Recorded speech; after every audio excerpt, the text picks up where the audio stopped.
ارفعوا الراية وغنوا بالطرب، أكبرت بنت الأكابر والحسن.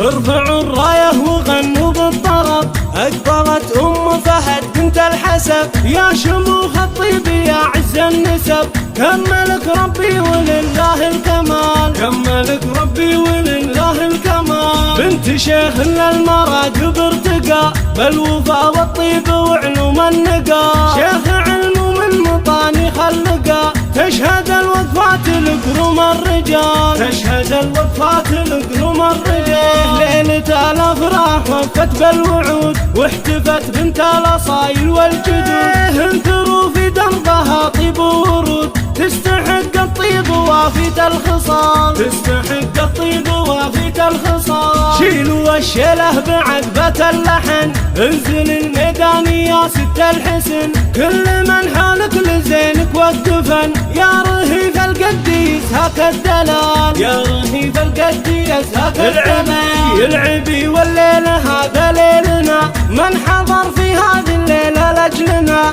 بالغلايل قد تراحي بالجزال، بالغلايل قد تراحي بالجزال. طابت الفرحة وزاد النور نور، وفهد لسه سرت بالحضور. رحبت في ليلة افراح وسرور، يا هلا يا مسهلا بحلى الليال، يا هلا يا مسهلا بحلى الليال. لبوا الدعوة وجونا مهنيين، وللعروسة والعريس مباركين. الأصيل احساس من عم وخال، الأصيل احساس من عم وخال. ام فهد انجبت ست البنات، وصفها وصف المهور المكرمات. ألف مبروك الفرح لك يا انتصار، يا الكريم الملهمة يا النادرة، يا الكريم الملهمة يا النادرة. في سجايا انتصار يا جز القصيد، في سجايا انتصار يا جز القصيد. بالمعاني النادرة تفرد بها، وامدح امدح الغالي ابو العروس. كاسب الامجاد بوّ صدرها، صالح مكرم الضيفان والحشود.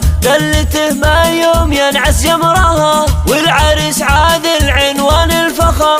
اللي ربي بالمكارم وفقه، والاصايل هم خواتها الكرام. والفضايل عندهم يا كثرها، والفضايل عندهم يا كثرها. واخوانها الفوارس الاسود، بين خلق الله سماها وبرها، بين خلق الله سماها